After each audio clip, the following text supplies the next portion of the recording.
Hello friends, welcome to Dhana's tips. இன்றைக்கி நம்ம ரொம்ப டேஸ்டியான கிறிஸ்பியான கடலைப்பருப்பு பக்கோடா எப்படி பண்ணுறதுன்னு பார்க்கலாம்.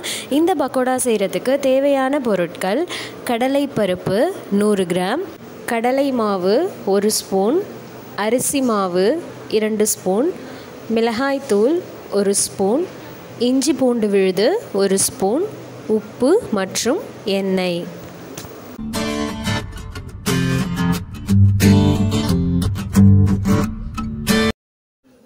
கடலை பருப்பை எடுத்து அரை மணி நேரத்துக்கு ஊற வச்சு எடுத்துக்கலாம். அரை மணி நேரத்துக்கு ஊற வச்சு முடித்த பிறகு ஒரு அழுத்தமான துணி எடுத்து ஃபேன்லேயே போட்டு நம்ம ஊற வச்ச கடலை பருப்பை நல்லா காய வச்சு எடுத்துக்கலாம். இதையும் ஒரு அரை மணி நேரத்துக்கு நம்ம காய வச்சோம் அப்படின்னா கடலைப்பருப்பில் உள்ள ஈரம்லாம் சுத்தமாக வடிஞ்சிரும். அதுக்கப்புறம் கடலைப்பருப்பு எடுத்து பெரிய மிக்சிங் பவுலுக்கு மாற்றிக்கலாம். இப்போ அந்த கடலைப்பருப்பில் நம்ம உப்பு, மிளகாய்த்தூள், கடலை மாவு, அரிசி மாவு இது எல்லாத்தையும் சேர்த்துட்டு மிக்ஸ் பண்ணி விட்டுக்கலாம். மிக்ஸ் பண்ணி முடித்ததுக்கப்புறமா கொஞ்சமாக தண்ணி தெளித்து விட்டுட்டு கலந்து விட்டுக்கலாம். எல்லா மாவும் நல்லா மிக்ஸ் ஆகி முடித்த பிறகு கடைசியாக நம்ம இஞ்சி பூண்டு விழுதையும் சேர்த்துட்டு கலந்து விட்டுக்கலாம். தண்ணி நம்ம ஒரேடியாக ஊற்றிடாமல் கொஞ்சம் கொஞ்சமாக தண்ணி தெளித்து நம்ம மிக்ஸ் பண்ணும்போது நமக்கு ரொம்ப மாவு தண்ணியாக ஆகிடாமல் இருக்கும்.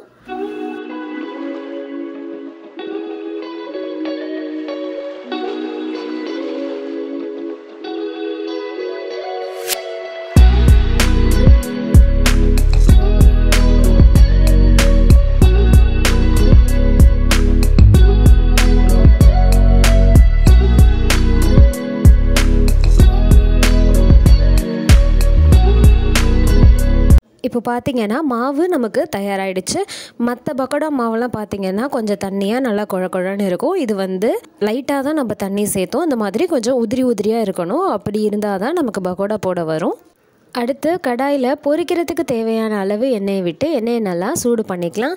எண்ணெய் நல்லா சூடானதுக்கப்புறமா நம்ம தயார் பண்ணி வச்ச மாவு எடுத்து கொஞ்சம் கொஞ்சமாக எண்ணெயில் போட்டு பொரிச்சு எடுத்துடலாம்.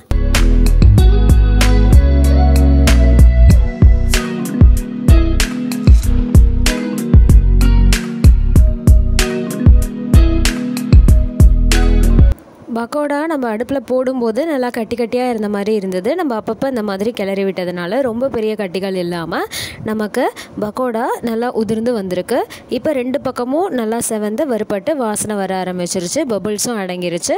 இதை நம்ம கடாயிலிருந்து எடுத்துடலாம். இதே மாதிரியே பேட்சாக எல்லாத்தையும் போட்டு பொரித்து எடுத்துடலாம். ரொம்ப டேஸ்டியான மற்றும் கிறிஸ்பியான கடலைப்பருப்பு பக்கோடா தயாராகிடுச்சு. ட்ரை பண்ணிவிட்டு எப்படி இருக்குன்னு கமெண்ட் பண்ணுங்கள். சேனலுக்கு சப்ஸ்கிரைப் பண்ணுங்கள். மறக்காமல் பக்கத்தில் இருக்க பெல் ஐகானை கிளிக் பண்ணிக்கோங்க. Thank you.